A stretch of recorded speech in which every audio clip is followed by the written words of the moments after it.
Eu tenho conhecimento de duas ações. Duas ações, pronto.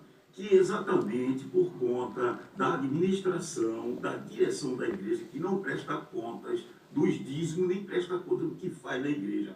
Você tem conhecimento? Posso responder, Silêncio? Pronto. Há duas ações movidas por pessoas que muitas têm o cartão, mas não são membros, estão com o cartão, mas não estão membros da igreja, que pedem exatamente isso que ele falou, prestação e o quê? Exigir contas. Exigir contas. Essas duas ações, eu falo como representante da igreja, elas são vazias, né? Vazias de significado. Por quê? Porque nós temos um estatuto e nós observamos o que diz o estatuto. A gente não tem que prestar conta a membro, né? Até porque eles não estão investindo na igreja. Não é investimento.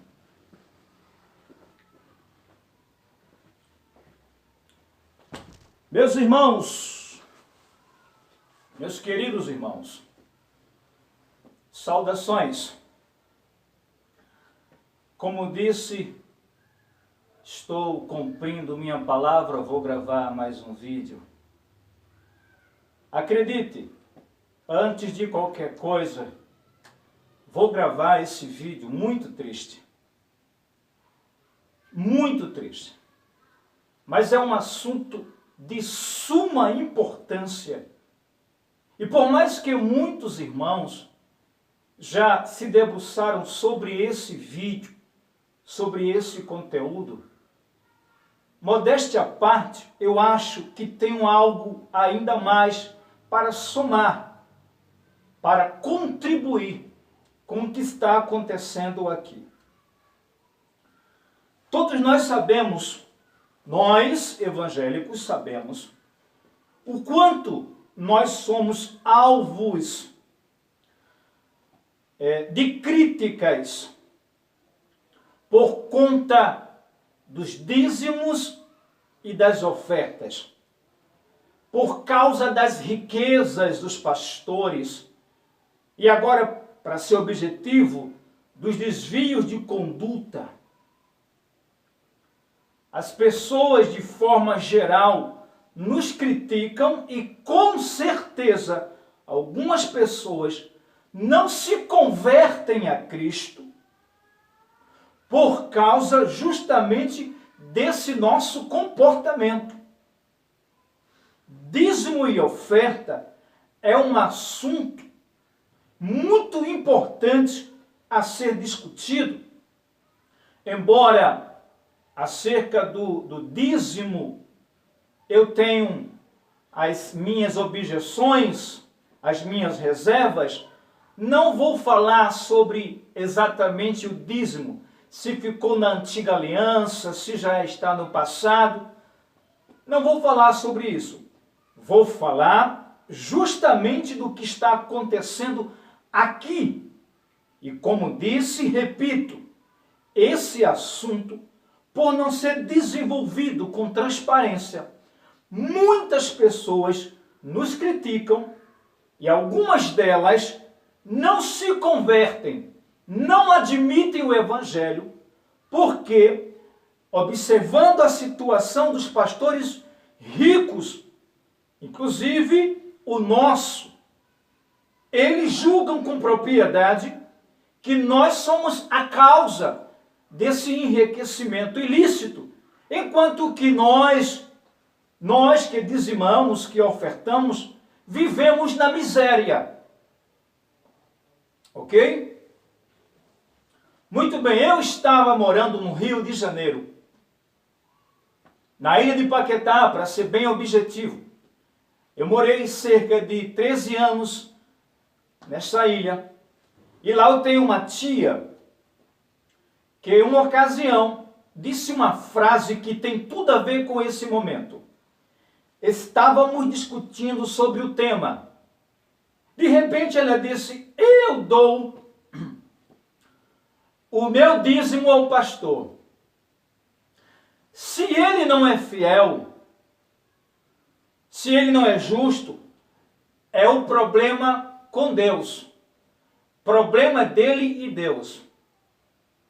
Eu escutei aquilo e fiquei espantado, nunca mais vou me esquecer.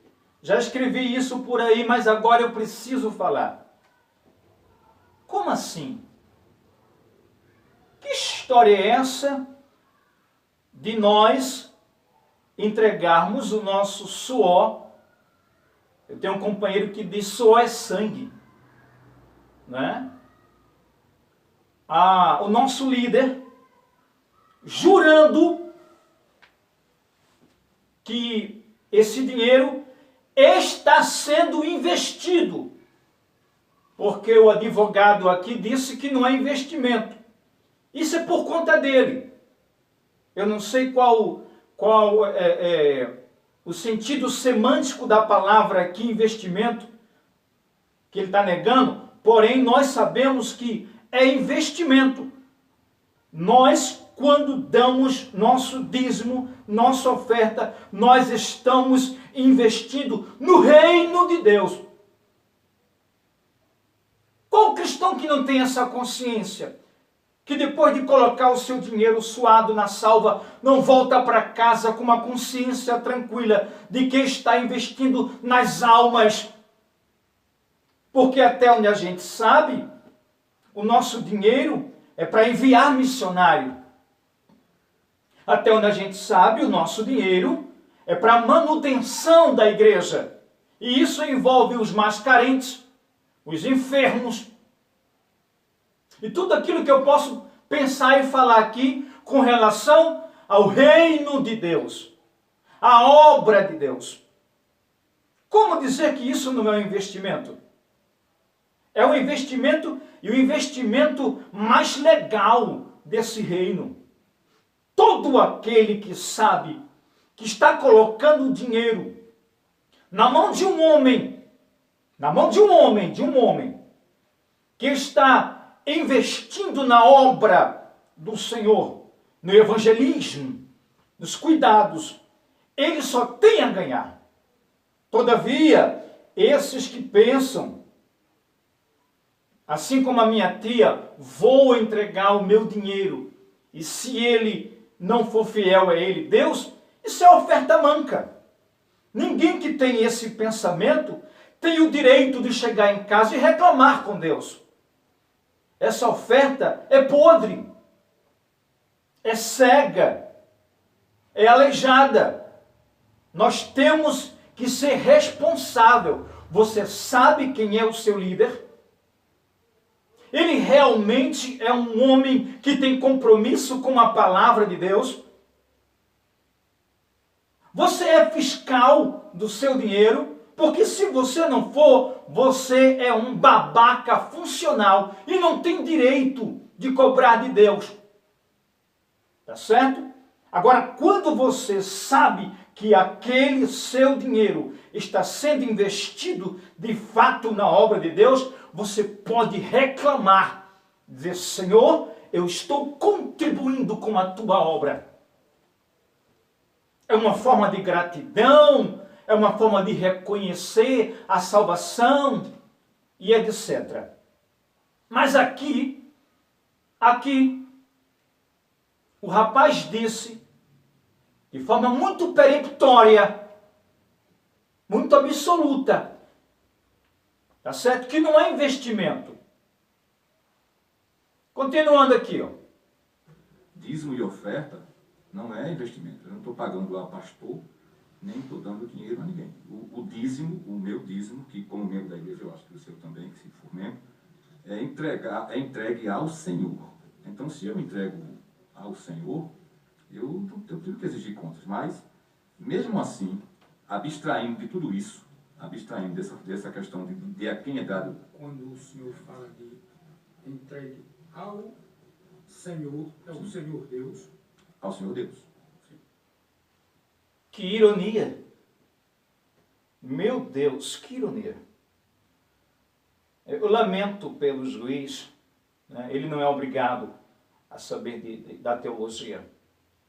Mas essa reunião está acontecendo justamente porque o bolso de Deus está furado.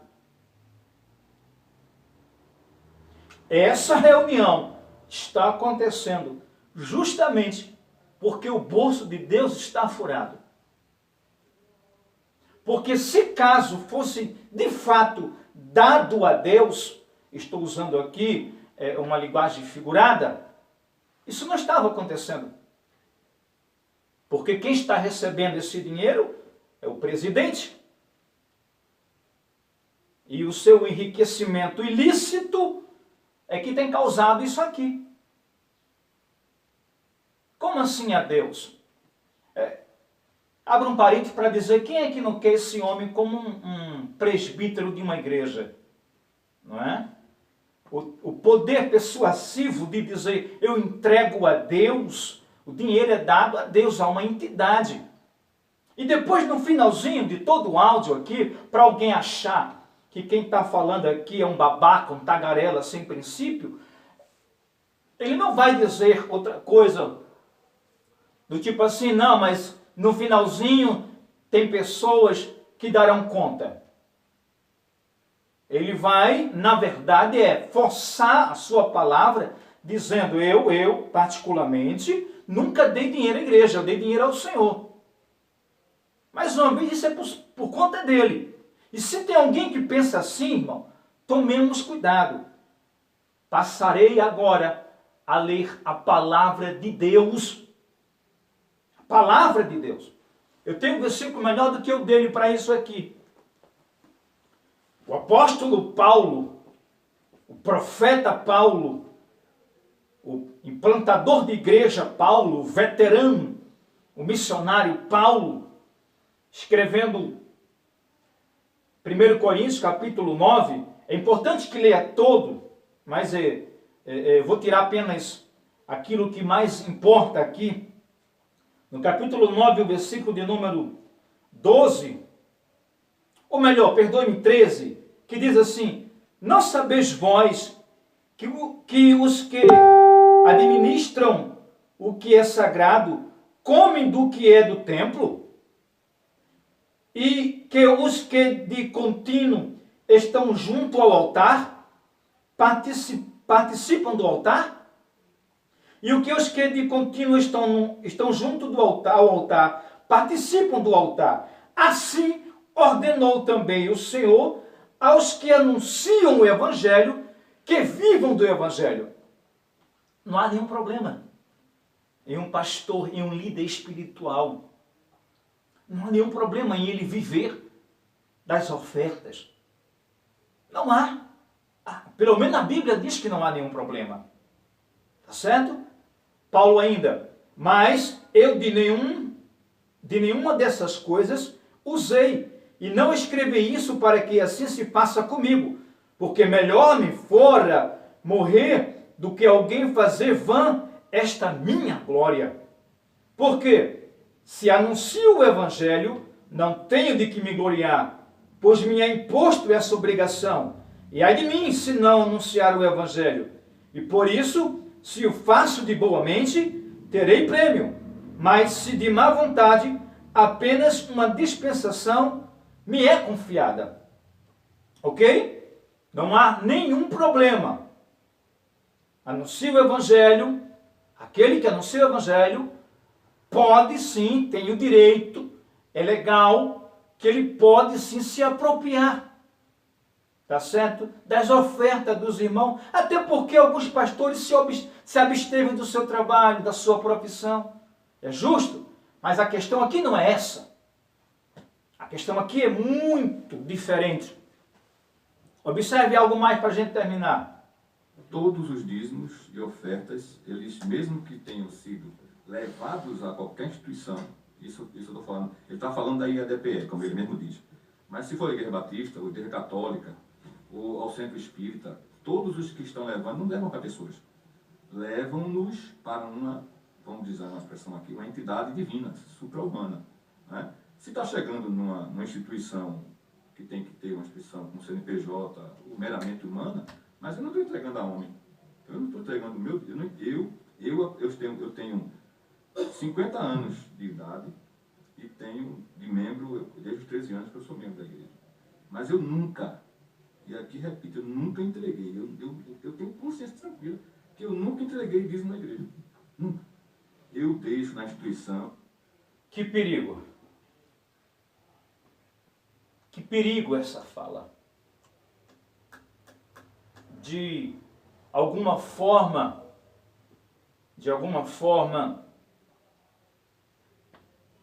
ele está ferindo a pessoa de Deus. Não é? Porque ainda que bem intencionado, dizendo eu entrego a Deus, eu tenho consciência de que eu não estou dando a nenhuma igreja, né? Nenhuma igreja com emblema, nomenclatura, eu estou dando a Deus. Estou dando a Deus. Não é assim que funciona. Nós sabemos que não funciona assim. Até porque Deus não precisa. O dinheiro é dado à instituição. Porque o reino de Deus, aqui na terra, é feito por homens. Certo? Se ele assume, eu dei a Deus, por mais que nós entendamos que de alguma forma Deus irá retribuir aqueles que investem no seu reino, não é dado diretamente a Deus, pelo amor de Deus, senhores. Então aqui fica o meu desabafo. Considere que entre tantos problemas que nós temos no mundo do Evangelho, esse é o maior. Inclusive no Brasil, alguns pastores que são riquíssimos demais, e a gente perde a força para argumentar, e isso não é argumento, dizer, é Ele Deus, eu faço a minha parte, seja responsável. Deus só aceita sua oferta se você for responsável. E todos os líderes devem abrir a cortina do tesouro. Não tem que ter vergonha de perguntas. Quanto o senhor ganha? Aonde está investindo? Para que o mundo possa ver que a transparência e a justiça pertence à casa de Deus. Que Deus nos abençoe e nos guarde em nome de Jesus. Amém.